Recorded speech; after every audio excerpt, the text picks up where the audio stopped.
But today is so special day. I would like to glorify a little bit Bhaktivinoda Thakur. Yes.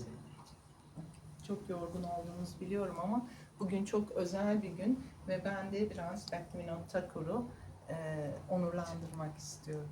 If you feel too, maybe you can stand up and stretch a little bit. Because so much time sitting.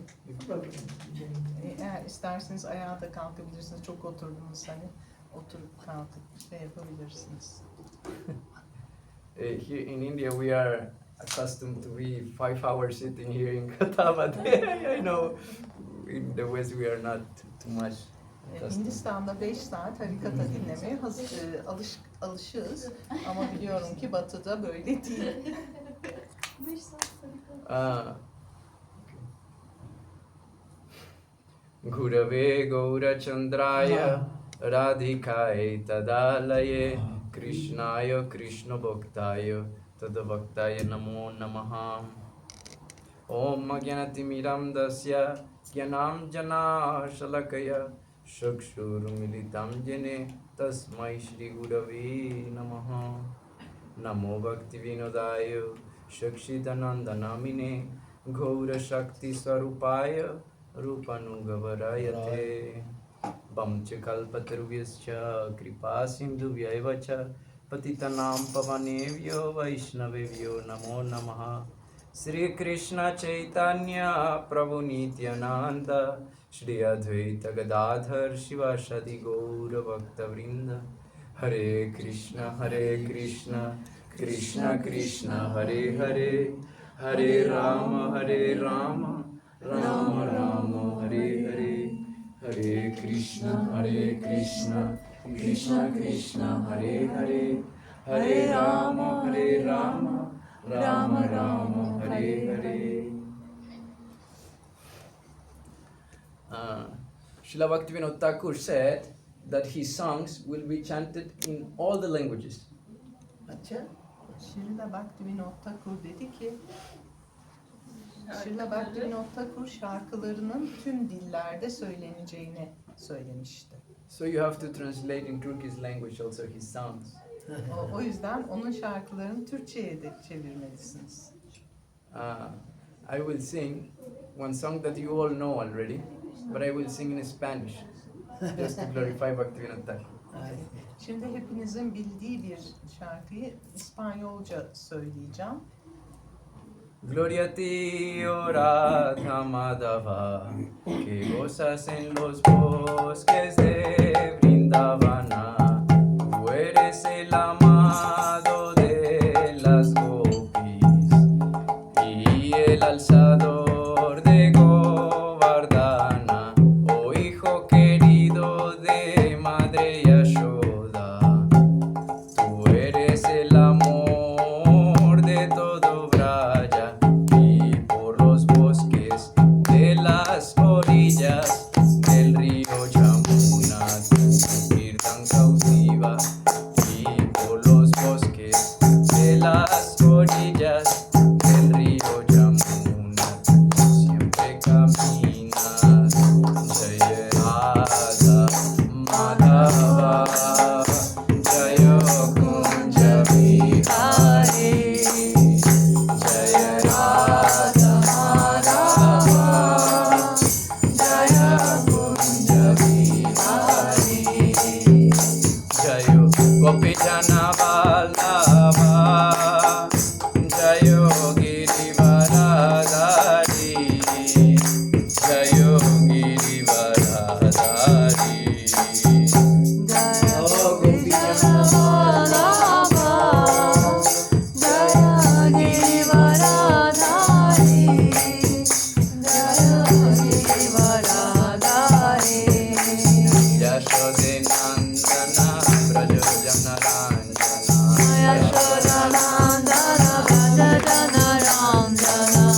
Yashodanandana Brajo Janaranjana, Yashodanandana Brajo Janaranjana, Yashodanandana Brajo Janaranjana, Yamuna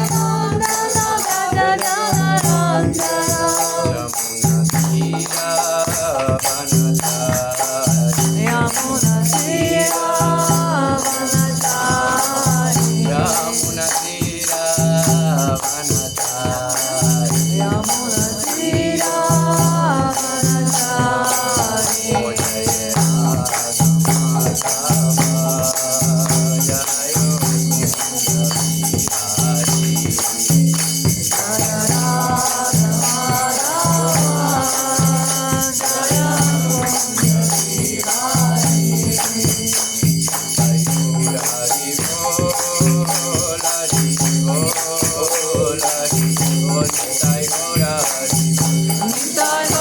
Hari Hari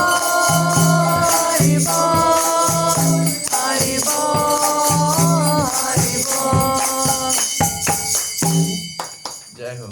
Very good.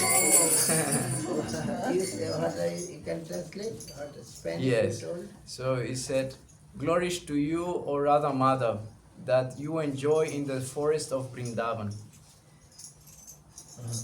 Radha Madhava övgüler olsun. Siz Rindavan'ın ormanlarında Eğleniyorsunuz. You- Eğleniyorsunuz. in forest, You are enjoying in the Enjoy. forest of Forest of Vrindavan. Rindavan'ın ormanlarının tadını çıkarıyorsunuz. You are the beloved of. You are the beloved of Yashoda Maya, Siz Yashoda annenin sevgilisisiniz. and tú eres el amado de María Yashoda. Tú eres el amado de Your María- decoration. And the Braja beloved of Janarajana. all Braja. Ve bütün Braja Brajan'ın. Janarajana. You joy. And by the forest, on the shore of the Yamuna River, you are always walking and chanting everyone. Ve Yamuna Nehri'nin kıyısındaki ormanlarda siz sürekli zikrediyorsunuz.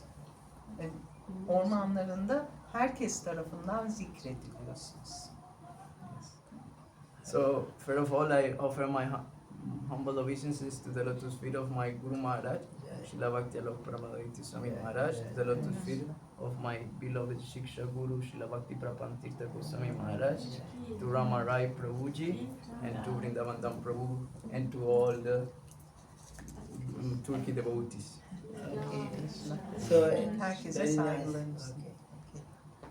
So we have one friend just come from Bulgaria. Huh? Yes. Bulgaria. He is very highly learned. Yes. He is, and also he was in Germany, studying there or something. Yes. Studying Germany and meet Prabhu sometime, he told maybe. And now he also went Navadip in our temple in Mayapur and in festival time, Guru Purnima Yes. time, right? And Radha Kunda also. And Radha Vrindavan, Radha Kund also went. So we are coming here, so therefore he come. And he know how many language? He knows English, Spanish, Yes.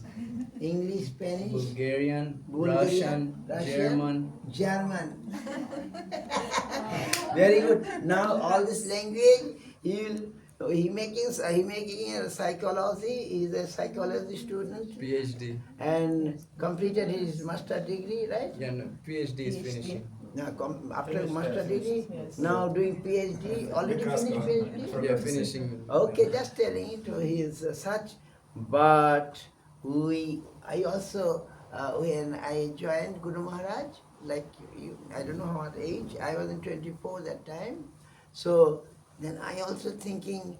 I already told them that I'm going to do some research. You know, we have no job, unemployed boy. What to do the research? I'm not so much brilliant. He is brilliant, getting money from the government. I mean, from the scholarship, etc. Right? So, but Guru Maharaj told, search for Sri Krishna. Reality the beautiful. Search for Sri Krishna. Or search for whom? Sri Krishna. Why? He is reality and he is most beautiful. Understand? So, our research? Krishna. What we are doing now is searching. We are searching. whole hour, so many hour life after life, we are searching Maya, right? We are searching illusory things, searching some small things. As like Newton told, I just searching some stone in the seashore, right? I'm just looking. I've seen some stone. There's so many stone in the seashore, right? I'm just seeing Newton. I'm just seeing some. I'm not gone the deep of the ocean. Others saying he is very learned man. Newton is most learned man, no doubt. Yes. But Newton not saying that. He's saying just I went to the seashore and to the sea beach of knowledge. I went to the beach of the knowledge, but I not entered the deep of the knowledge of the sea, right? Where is so many pearls, so many jewels, so many, So our search, we also researching. We want to research what? Our research is Krishna. Hare Krishna. Hare Bol. Okay, good news that we are very happy that we have come. At least we passed so many days, right? We are, but at least something is also better than nothing. No, you come. We want some new person will come. New. We have to help others. What you are getting, you are knowing, then you will tell your friend. Maybe if they are Shukriti, they are fortunate. If they friend like you, they will also get benefited, right? Like Ramana Prabhu, he is here, he also joined. Now he said, no, not only this yoga, we want to give bhakti yoga. This yoga is good for body, pranayama is also good for body, our body is fit, then we also can do prayers, etc. So, but only body is not everything, our body, physical body is not everything, our spiritual body is there, right? Our spiritual body, our soul body, our soul food, right? What is the soul food? Body are given so much food today. But what soul food we are giving? Harina. Harinam, Hari Prasanga, Hari is the soul's satisfaction. Our soul only satisfied by Hari, right? Therefore Shukdev Maharaj told, Sutappa, Hittidappa, Smartappa, to Parikshit Maharaj, right? Hari Smutappa. What is the duty of a man who is going to die? Mumursha. Who is going to die? We are going to die today or tomorrow. What's our duty? Hari Sutappa, Hari Kirtitappa, Hari Smartappa. When we are in like university, college, we never thought like, not like that. But when we come in a connection of sadhus, now we are with courage, with too much confidence, we can say, no, this is true. What Shukdev Maharaj told, it is true. And other thing is useless. Okay, Hare Krishna Jaya, his name is Vrindavan Dham Das Prabhu. Vrindavan Prabhu or Vrindavan Dham Das Prabhu. So we need a learned man, we need a brilliant man, educated man to understand, to know this Krishna consciousness.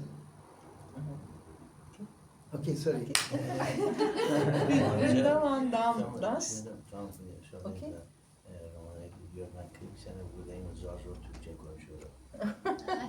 Tamaray says he has been here more than 40 years and he speaks Turkish not so good. Like a child. Yes, he speaks it. And in comparison language with and one Zarzo. He is very humble. He speaks English and Turkish. yes, English and Turkish very well. He is so good. Okay. Vrindavan Damdas Bulgaristan'dan geliyor. Birçok dil biliyor. Yani Bulgarca, İngilizce, Rusça, Almanca, İspanyolca biliyor. Ve doktora yapıyor. Doktora yapmış ya da yapıyor değil mi şu anda? Almanya'da tanışmışlar. Madam Krishna Das'la Almanya'da tanışmışlar. Burslu olarak devletten para alıyor, burslu olarak yapıyor ve psikoloji üzerine doktorası ve Tirtha Maharaj diyor ki bizim gerçekten eğitimli insanlara ihtiyacımız var ki bu Krishna bilinci gibi derin bir konuyu hızlı bir şekilde anlayabilsinler. Daha önce Vrindavan'a gelmiş, Gora Purnima'ya gelmiş ve bu yolda yani bu tür insanlara ihtiyacımız var. Biz buradayız diye şimdi buraya geldi diyor. Bunlar bu şekilde. Onun dışında şeyleri söyledi. Hani Newton tekrar o daha önce de söylemişti. Newton'un okyanustan hani benim aldığım sadece bir taş, okyanusa girip de derinlerine dalmadım, hiçbir şey bilmiyorum. Bunları söyledi. Ve diğer daha önce söylediği şeylerdi öbürleri. Okey? Güzel. Can I say something? Yes, yes. Only- And also Japanese. You know Japanese? You know Yes, he's learning Japanese. Also learning Ha, Japanese. evet. Ayrıca Japonca da öğreniyormuş.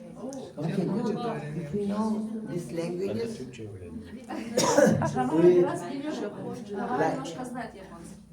I know like our president, like I don't know, president of Turkey or president of India, they know many languages because they have to deal with so many countries. So you also need to know because we to give Krishna consciousness in different language, different way. Okay, very good to know that you are knowing this and learning this. Everywhere we have devotees. Japan we have devotees, and everywhere almost we have devotees. So good to come. Just to sit. We are happy therefore telling you. We are okay. What did you say? That to conclude. Okay. So I have a question for you. Who comes first? Bhaktivinoda Thakur or Mahaprabhu? Evet, size bir sorum var. Kim daha önce gelir? Bhaktivinoda Thakur mu yoksa Mahaprabhu mu? Bhaktivinoda Thakur. In my life? You want to ask in my life or just general? Historical question. Chronicle. Yes, In when, my when life? we when we are talking about Mahaprabhu, we cannot not talk about Bhaktivinoda Thakur. When we talk about Bhaktivinoda Thakur, we cannot talk about Mahaprabhu. So they are because without Bhaktivinoda Thakur, how can we know about Mahaprabhu? Okay. Yani biz hani Mahaprabhu'dan bahsederken Bhaktivinoda Thakur'dan bahsedemeyiz. Bhaktivinoda Thakur'dan bahsederken Mahaprabhu'dan bahsedemeyiz. Ama eğer Bhaktivinoda Thakur'u tanımasaydık Mahaprabhu'yu nasıl tanıyabilecektik ki? Actually, to understand the glories of Bhaktivinoda Thakur is almost impossible in his totality, but if we can try, we have to see that he is a worldwide revolutionary. Biz Bhaktivinoda Thakur'dan Sorry, I missed. Okay. Can you Bhaktivinoda Thakur is a worldwide revolutionary. Okay. Bhaktivinoda Thakur tüm dünya çapında bir devrimcidir aslında. Look just in general, what is the religion? Genel olarak dinin ne olduğuna bakalım. We have, for example, Muslim religion, Judaism religion, right? Christian religion. Christian religion. Müslümanlık var, Musevilik var, Hristiyanlık var. And they say, if you belong to our group, then you are special. And if you don't, then you have to serve us. Ve onların hepsi diyor ki eğer siz bizim grubumuza dahilseniz o zaman özelsiniz ama değilseniz o zaman bize hizmet etmeniz gerekir. You have only two options. Either you follow us and go to enjoy in heaven, or you don't follow us and go to suffer in hell. Onlar derler ki sizin sadece iki seçeneğiniz var. Ya bizi takip edip cennete gelirsiniz ya da cehenneme gidersiniz. So they think God created the whole universe and all moon, sun and all the complex of life just for their enjoyment. Ve onlar Tanrı'nın bütün kainatı, yani yıldızları, ayı, her şeyi, güneşi sadece onların keyif alması için yarattığını düşünürler. They understand that God exists for me. Ve onlar Tanrı benim için var diye anlamışlardır. During life and afterlife.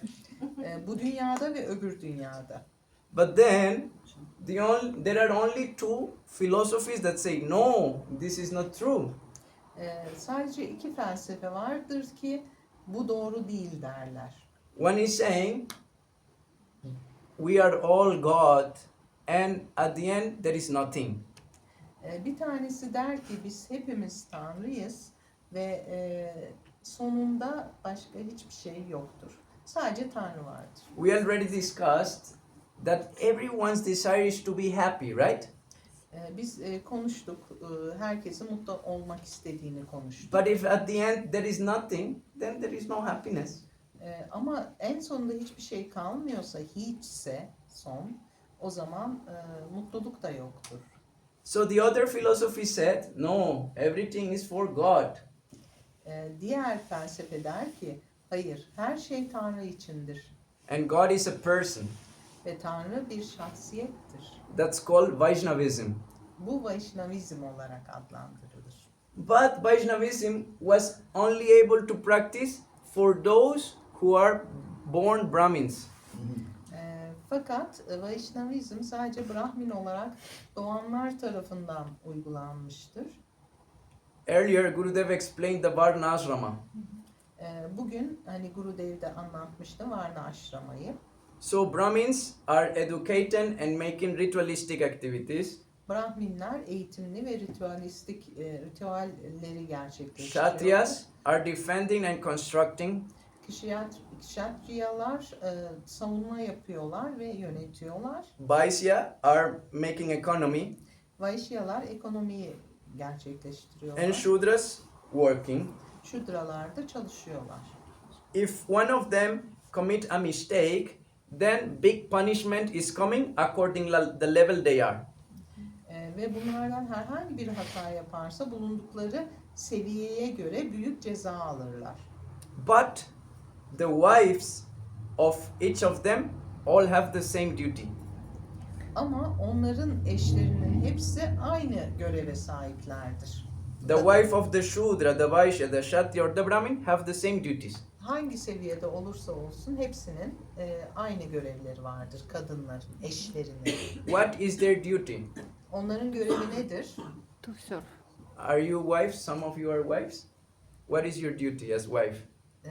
Eş olarak Kuşak. göreviniz nedir? Bazılarınız Efendim. eşsiniz.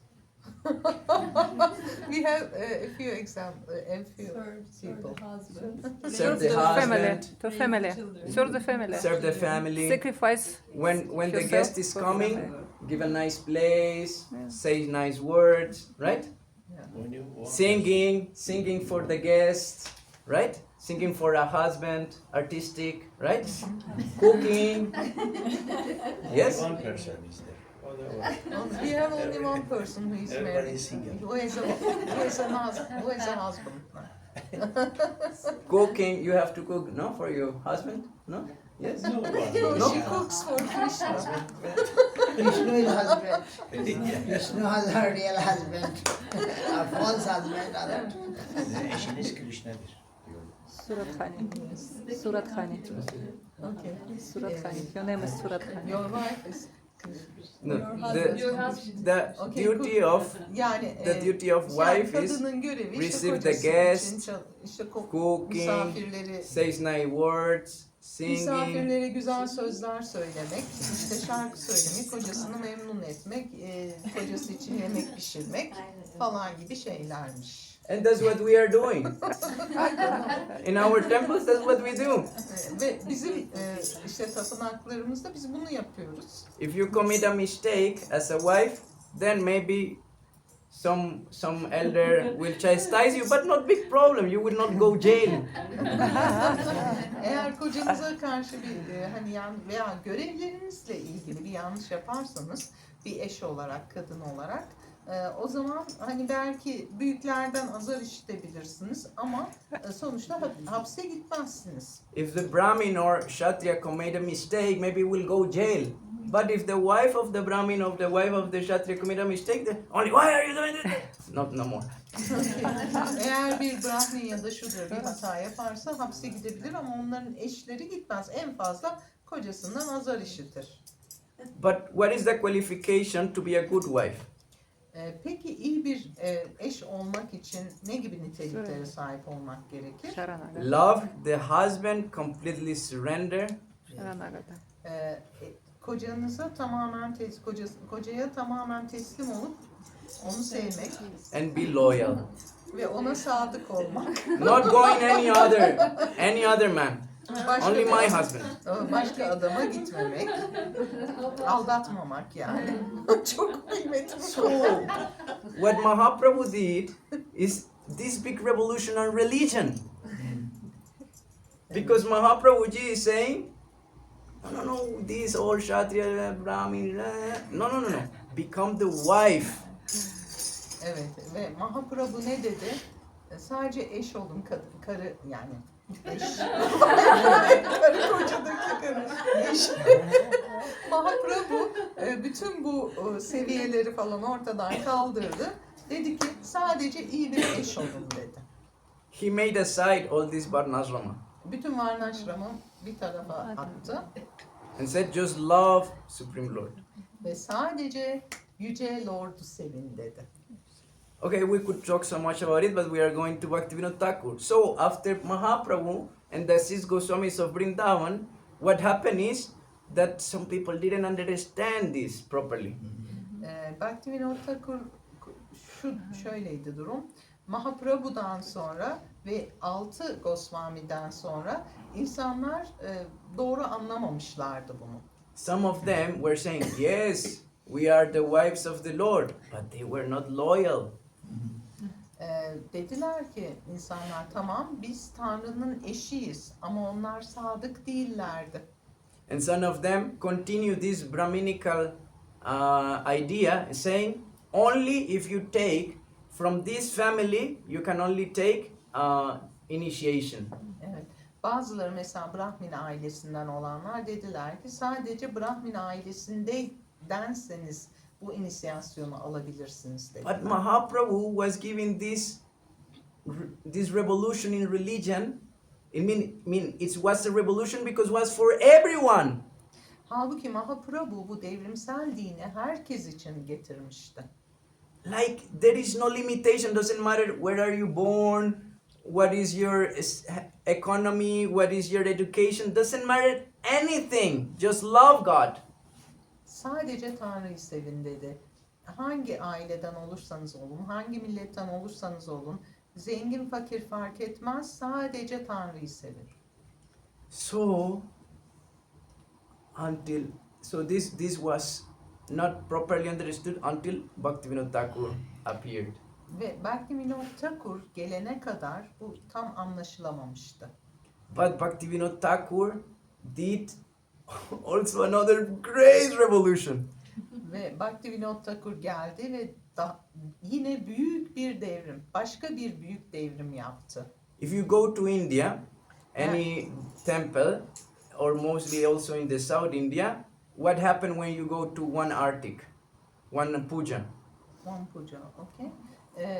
Güney Hindistan'da herhangi bir yani yere giderseniz, herhangi bir tapınağa, bir pujaya giderseniz ne olur?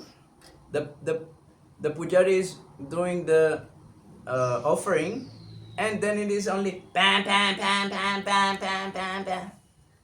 Ve onlar pujariler pujayı yaparlar ve sonunda pen pen pen pen diye vururlar. Right? Right? Otherwise, in South Indian temples, they are doing puja and then dam da da dam dam dam da da da da dam dam da da dam dam da. Ve böyle şeyler yapıyorlarmış işte pujadan sonra. So Bhaktivinoda Thakur said, no. We have to try to put our consciousness in whatever we are offering, our love. Ve Bhaktivinoda Thakur dedi ki biz ne sunuyorsak onun içine kendi aklımızı koymalıyız ve aşkımızı koymalıyız. So he wrote beautiful songs. Ve böylece bu güzel şarkıları yazdı. But these songs are just to attract our consciousness. Ve bu şarkılar sadece bizim bilincimizi etkilemek içindi. Az önce de hani aklınızı koyun değil mi? Krishna bilincini To koyun. make a prayer, to make a meditation. Bunu dua olarak ve meditasyon olarak. Why is important the meditation? We are not doing meditation like the yogis in Himalaya. Meditasyon neden önemlidir? Ama buradaki meditasyon yogilerin Himalayalarda yaptığı meditasyon değil. The yogis in Himalaya are doing meditation to stop feeling. Evet, onlar meditasyon yapıyorlar Himalayalarda. Hissetmeyi, hisleri durdurmak için. But the meditation Bhaktivinoda Thakur is trying to teach us is the meditation to actually create a feeling. Bhaktivinoda Thakur'un bize sunduğu meditasyon ise his uyandırmak için yapılan meditasyondur. So he's saying, Yashomati Nandana Brajo Varanagara Gokula Ranjana Kana. This means the sweetest son of Yashoda Demeya. Ve burada Yashomati Nandana diye bu şarkıyı söylediğinde Yashomati annenin tatlı oğlu. You are the life of Vrindavan. Sen Vrindavan'ın hayatısın. You are the love of all Braja. Sen bütün Braja'nın hayatısın. So he's trying to make us think, oh, Krishna is so sweet. Everybody loves him. He's so cute. Ve o Krishna ne kadar tatlı. Herkes onu seviyor hissini uyandırmak için bu şarkıları söylüyor. So when Mataji is doing artik there, it is not to stand in a Yashomadina. No. It's, oh, Krishna is so beautiful. He's the beloved of Yashoda Maya. Everybody loves him. This is Bhaktivinoda Thakur's idea. Okay. Ve böylece Matajiler orada puja yaparken yani gerçekten bunu hissederek Bhaktivinoda Thakur'un söylediği şekilde o ne kadar tatlı, Krishna ne kadar tatlı, Yashomati annenin tatlı oldu diye yaparlar. He also wrote, for example, the prayer before eating. Sarira Vidyajal. This prayer before eating. Mesela prashat yemeden önce de bir tane yine söylenecek bir şarkı yazdı. So, with the idea that when before eating, we are not taking this prasadam like animals to enjoy. We are actually doing to clean our consciousness.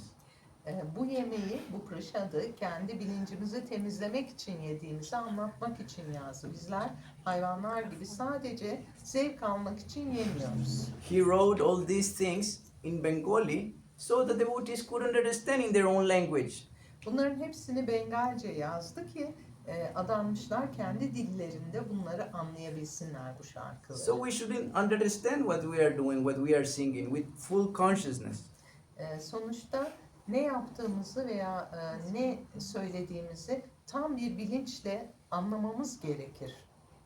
The revolution that Bhaktivinoda Thakur brought to the religion is uncomparable. Bhaktivinoda Thakur'un dine getirdiği devrim başka hiçbir şeyle karşılaştırılamaz. And I like him so much because in some point I think that he was thinking on the Westerners when he did his revolution. Ve ben ona çok minnettarım çünkü onun bunu yaparken Batılıları düşünerek yaptığını düşünüyorum. Because in India already there were Gaudiya Vaishnavas. In India already there is Vaishnavism. But the rest of the world has nothing. Yoksa yani bu sadece sonuçta Hindistan'da Gaudiya Vaishnavizm var. Bunu zaten uyguluyorlar. İnsanlar bundan faydalanıyor.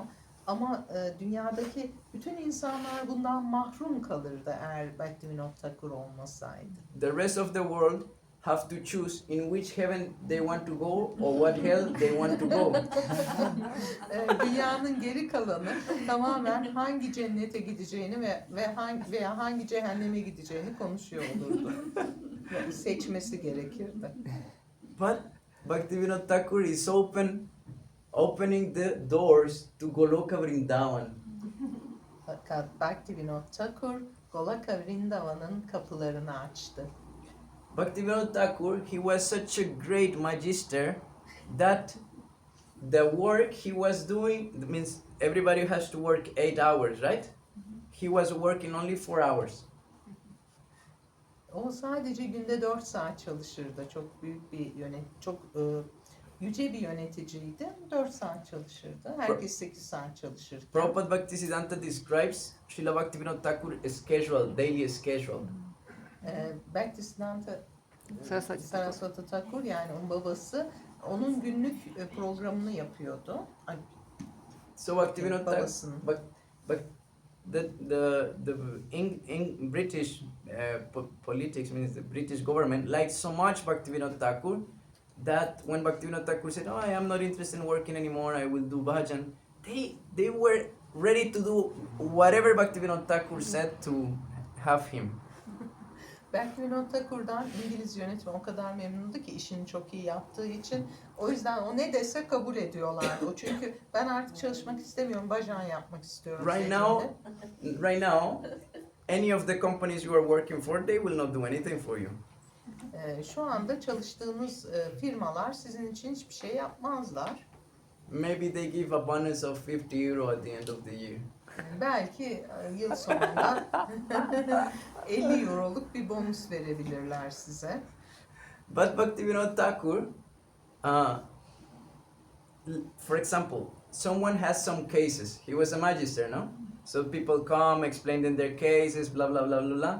So every case sometimes 2-3 hours. But Bhaktivinoda Thakur would solve everything between 5 and 15 minutes. One big case. Evet, tabii davalar da ona geliyordu o zamanlar ama 3 saat sürecek bir davayı 5-15 dakikada halledebiliyordu. He went 2 hours in the morning and 2 hours in the afternoon to work. Sabahları 2 saat, öğleden sonra da 2 saat çalışmaya gidiyordu. Then he said to the government, "I take so long time going from my house to the work. I better don't go work anymore." Ve sonunda devlete dedi ki ben oraya gitmek için, çalışmaya gitmek için çok uzun yol kat ediyorum. En iyisi ben çalışmayayım. So they put a private railway from Bhaktivinoda Thakur's home to his office. Can you believe it? Railway! Ve bunun üzerine devlet onun için Bhaktivinoda Thakur'un evinden ofisine kadar özel bir demir yolu döşedi. You can still see that in Still Puri. exist. Bunu hala Puri'de görebilirsiniz. There was one yogi, Bishkishan. Bishkishan. Bishkishan. He was claiming he is Bhagavan, he is Vishnu. Bir tane özel bir yogi vardı, Bishkishan. O Bhagavan'ı, Vishnu'yu temizliyordu. He could make some fire coming in his head and he could appear some apple, some things like that. İddia ediyordu.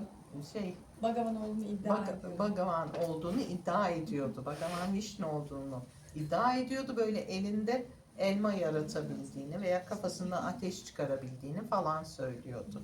And he said to the people that he will take the British government out because he is God. Kendinin Bhagavan olduğunu söylüyordu ve halka diyordu ki ben İngiliz hükümetinden sizi kurtarabilirim. Çünkü ben Bhagavan'ım. So the British sent the police there. When the police went, and he was very angry, saying, "Why are you doing here? I will destroy you all," and making some fire from his body. Then everybody ran. Sonra İngiliz polisleri oraya geldiğinde o kafasından ateşler çıkararak hepinizi mahvedebilirim dediğinde herkes kaçtı. But because Bhaktivinoda was very, at the time, Kedarnath Datta, he was very religious, then they said, "Do you think he's really God?" They asked him. Okay, bunun üzerine Bhaktivinoda Thakur çok dindar olduğu için gelip ona sordular o tanrı mı diye. And Bhaktivinoda Thakur said, "Of course no, he's a rascal." Rascal. Rascal, okay. Nonsense. Bhaktivinoda Thakur dedi ki tabii ki değil, o yani işe yaramaz bir haydut. Then they said, "You please go and take him because we cannot. We are scared of him. O zaman lütfen onu gidip yakalar mısın? Biz hepimiz ona korkuyoruz. So Bhaktivinoda Thakur went there to take him and say, okay, you have to go to jail because you are doing so much nonsense. Ve Bhaktivinoda Thakur gitti ve dedi ki sen çok saçmalıklar yapıyorsun ve hapse girmen gerekiyor. Then he got very angry. How you dare to talk to me? You don't know I am God. I will destroy you. Bunun üzerine o yogi çok kızdı. Sen nasıl böyle bir şeye cesaret edebilirsin? Seni mahvedeceğim, seni yok edeceğim dedi ve çok sinirlendi. He said, okay, you can destroy me, but let's go to jail. Bhaktivinoda Thakur dedi ki tamam beni yok edebilirsin ama hadi şimdi hapse gidelim. You don't have the sweet eyes of my Lord. Sende benim lordumun tatlı gözleri yok. Then he said, okay, because you are my good devotee, I will go to jail just to please you. Okey. Çünkü sen çok iyi bir devotee olduğun için ben seni memnun etmek için hapse gideceğim dedi. And then he was in jail, and after some days, Bhaktivinoda Thakur's daughter got sick, and they were waiting for the judgment of him. Okey. Daha sonra o hapisteydi. O sıralarda Bhaktivinoda Thakur'un kızı hastalandı. Tam da o sırada bu yogi ile ilgili karar vermesi gerek, mahkeme kararını vermesi gerekiyordu. Giving your life for what you believe is hard, but giving your daughter's life, my God, harder. Sonuçta inandığınız bir şey için kendi hayatınızı vermek çok zordur. Ama kızınızın hayatını feda etmek bu hani düşünülemeyecek bir şey. Çok daha zordur. By the way, Bhaktivinoda Thakur had 11 children. Bu arada Bhaktivinoda Thakur'un 11 çocuğu vardı. So imagine, he was working for government, had 11 children, wrote books, discovered holy places. Superhuman, to spiritual. Yes. Düşünebiliyor musunuz? O bir taraftan o bölgeyi yönetiyordu. Bir taraftan 11 çocuğu vardı ve bir taraftan da bir sürü kitaplar yazmıştı. So, the yogi said, if you don't let me free tomorrow, your girl will die. Bunun üzerine yogi dedi ki eğer beni yarın serbest bırakmazsan kızın ölecek. Bhagavati, his wife, was also very worried and said, no, my daughter is dying. Please don't let this to happen. Bhagavati yani Bhaktivinoda Thakur'un eşi de lütfen kızım ölmesin dedi. But Bhaktivinoda Thakur had so much faith and said, no, even if all the family have to die, we will all die, but we will not say something that is not true. But Lord will protect us, don't worry. Ve Bhaktivinoda Thakur dedi ki tüm ailemiz bile ölse gerçek olmayan bir şeyi söylememeliyiz. Zaten Tanrı bizi koruyacaktır. That strong was his faith. Bu kadar güçlüydü inancı. Our faith is very weak. Bizim inancımız çok zayıf. As soon as some spiritual leader committing a mistake, we say, no, this is all fake, I will not do anything. Bir manevi lider ufacık bir hata yapsa, okey, o hata yaptı deyip onu takip etmeyi bırakırız. As soon as I am getting some trouble, sickness, and I say, Krishna, please take this out, and the problem is not going, then we are saying, oh, this is all fake. Ve herhangi bir problemle karşılaştığımızda Krishna lütfen beni bu problemden kurtar dediğimizde ve problem de yok olmazsa o zaman bunların hepsi sahte diye düşünmeye başlarız. Maybe some bad situation is coming to our life and we are running here and there for some solution, but we are not surrendering to the Lord. Eğer başımıza bir sorun gelirse ve biz oradan oraya çözüm için koşturuyorsak Tanrı'ya inanmıyoruz demektir. But Bhaktivinoda Thakur said, no, have totally faith on Supreme Lord. Bhaktivinoda Thakur dedi ki Yüce Tanrı'ya, Yüce Lord'a tam bir inancım var. Next day, the girl was saved. Ertesi gün kızı kurtuldu. Totally cured. The doctors did not know what she had, but next day she was cured. Ertesi gün kız kurtuldu. Yani doktorlar ne olduğunu bilmiyorlardı. Öleceğini düşünüyorlardı ama kız kurtuldu. But then he got sick. Ee, Bhaktivinoda Thakur got sick. Ama Bhaktivinoda Thakur hastalandı. And he was so bad that he could not even stand from his bed. O kadar kötüydü ki yatağından kalkamaz durumdaydı. The day of judgment came, and Bhaktivinoda Thakur was one of the main, how to say that word? Prosecutors. No, the one who is seeing everything. Witness. Witness, yeah. He was one of the most important witness of the case. Ertesi gün dava görülecekti ve o en önemli şahitlerden biriydi.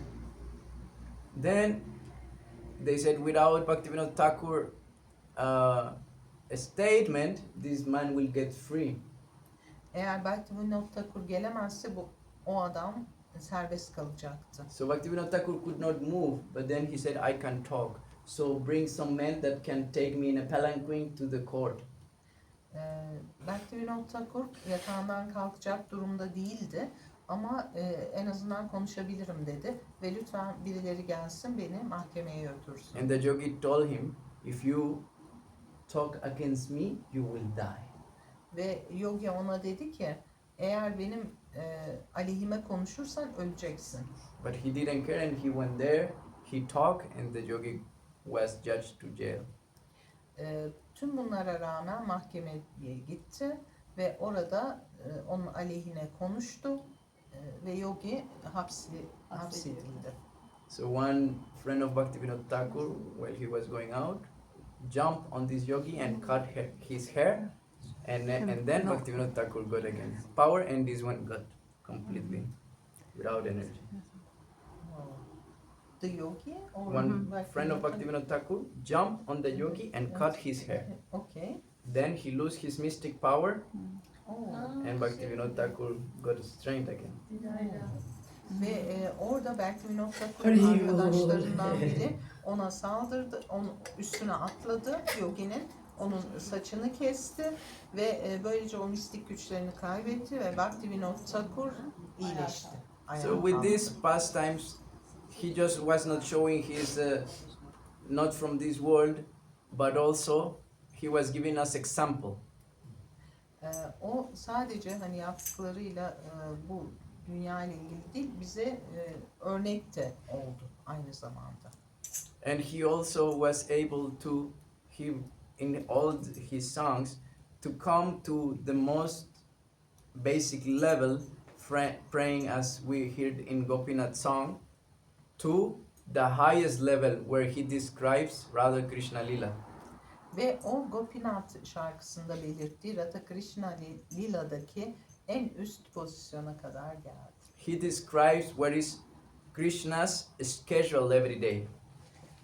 O Krishna'nın her günkü programını bile tanımlayabiliyordu.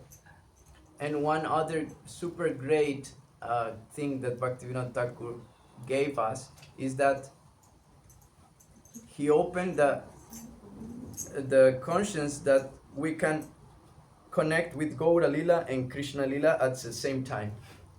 Ve o bize gösterdiği bir diğer şey de öyle bir bilinç açıyordu ki hem Krishna Lila hem de Gaura Lila'yı aynı anda girebiliyorduk. He said, for those who have much love for Gaura, then they will go Gaura Lila.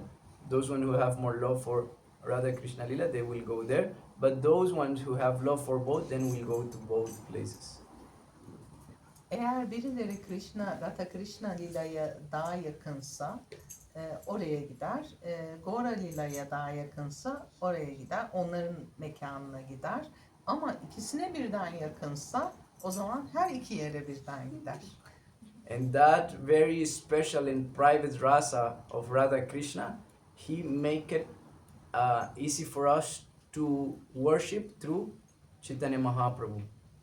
Ve Lord Chaitanya Mahaprabhu'yla Prabhu vasıtasıyla Radha Krishna'nın en özel lilalarına bile ibadet edebilmemizi sağladı. So he is chanting Bhale Gora Gadadhare Arati Nehari Nadhiya Pura Bhave Jau Bolihari Kalpataru Tale Ratna Simhosanopari Shabusha Kibeshtita Kishora Kishori. In that song he's saying, my beloved Gaur Gadadhara, who are worshipped in Navadvip, they before came as the divine couple Kishore and Kishori, who are being worshipped under a Kadamba tree in a decorated jewel throne. Benim sevgili Gaura Gadadaram ki onlar daha önce Radha Krishna olarak gelmişlerdi. Büyük bir tahtın üzerinde onlara ibadet ediyordum. Şimdi Gaura Gadadara olarak geldiler. So maybe we don't understand too much about Krishna Lila, but if we are worshipping Gaura Lila, we will get both. Belki Krishna Lila'yı çok iyi anlayamayabiliriz ama eğer Gaura Lila'yı anlarsak o zaman ikisini birden anlarız. So Sri Chaitanya Mahaprabhu is giving us Krishna Prema and Bhaktivinoda Thakur is giving us Gaura Prema. Okay. Sri Chaitanya Mahaprabhu bize Krishna Prema'yı, Krishna ilahi aşkını veriyordu. Bhaktivinoda Thakur da bize Gaura Prema'yı verdi. Gaura'nın ilahi aşkını verdi. Hari Bol. Hari Bol, Hari Bol. Jai Srila Bhaktivinoda Thakur.